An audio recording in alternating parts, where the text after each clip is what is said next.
Hello, good morning students. Please subscribe the channel, drop a like, share and comment. This is Progressive Monthly Magazine August 2025.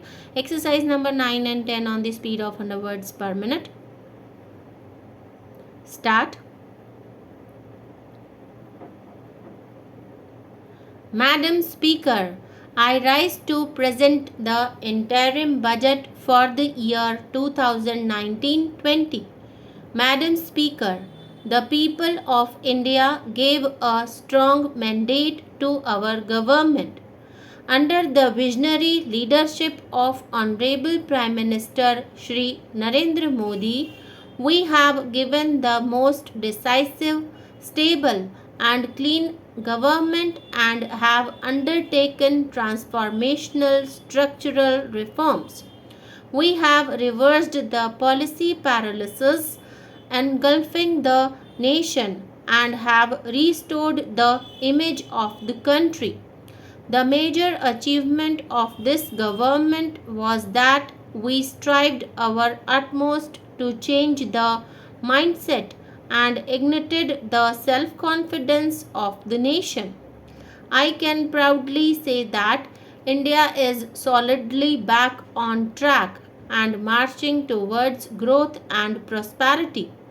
We have prepared the foundation for sustainable growth, progress, and better quality of life for all our people. We are moving towards realizing a new India by 2022 when we celebrate 75 years of India's independence, an India which is clean and healthy, where everybody would have a house with universal access to toilets, water, and electricity, where farmers' income would have doubled, youth and women would get ample opportunities to fulfill their dreams, an India free from terrorism, communalism, casteism, corruption, and nepotism. Madam Speaker, the last 5 years have seen India being universally recognized as a bright spot of the global economy.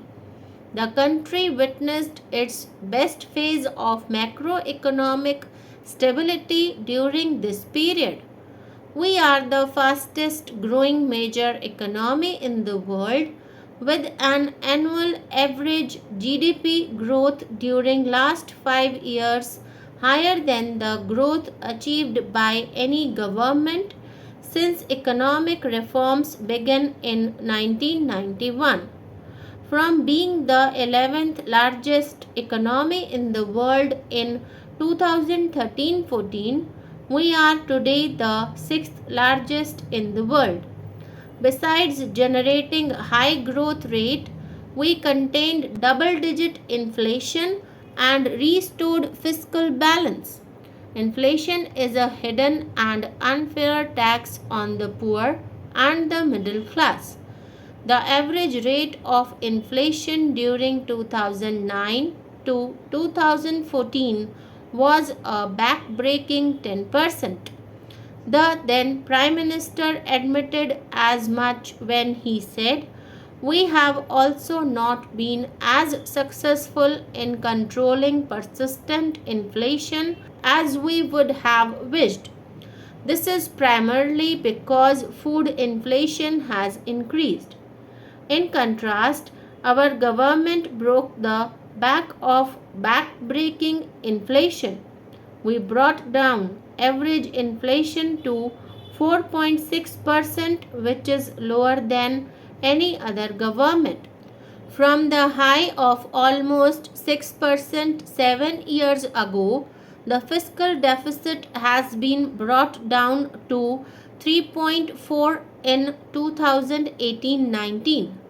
The current account deficit, against a high of 5.6% 6 years ago, is likely to be only 2.5% of GDP this year.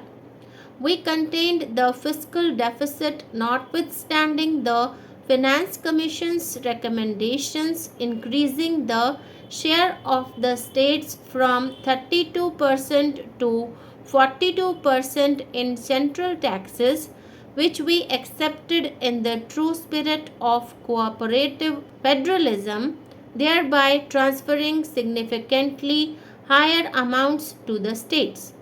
Due to a stable and predictable regulatory regime, growing economy and strong fundamentals, India could attract massive amount of foreign direct investment during the last 5 years, as much as $239 billion.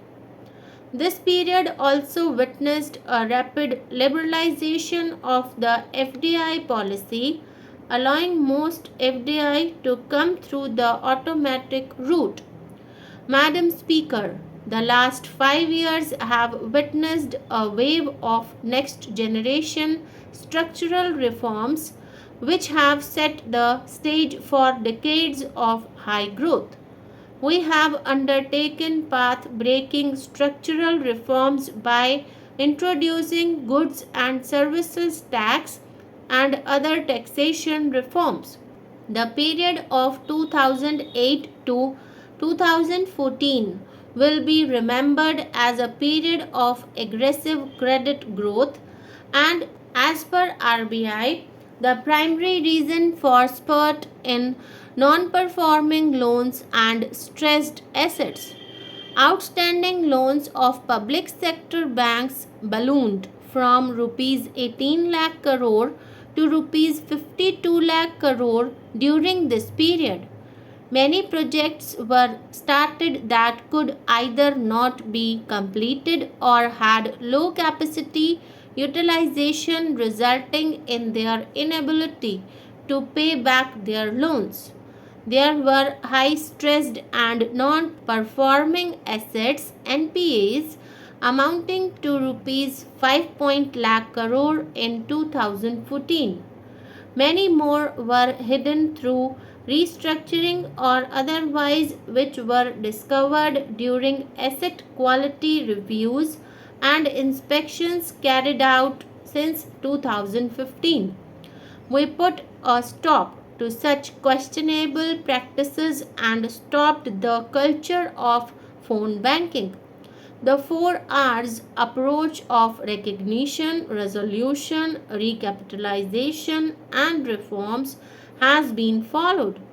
A number of measures have been implemented to ensure clean banking. Through a transparent and accountable process, we recognized these NPAs. The Insolvency and Bankruptcy Code has institutionalized a resolution friendly mechanism which is helping in recovery of non performing loans while preserving the underlying businesses and jobs. Earlier, only small businessmen used to be under pressure of repayment of loans, while in the case of big businessmen, it was the headache of banks. But now, defaulting managements are either paying or exiting their businesses. A large amount has been recovered by banks.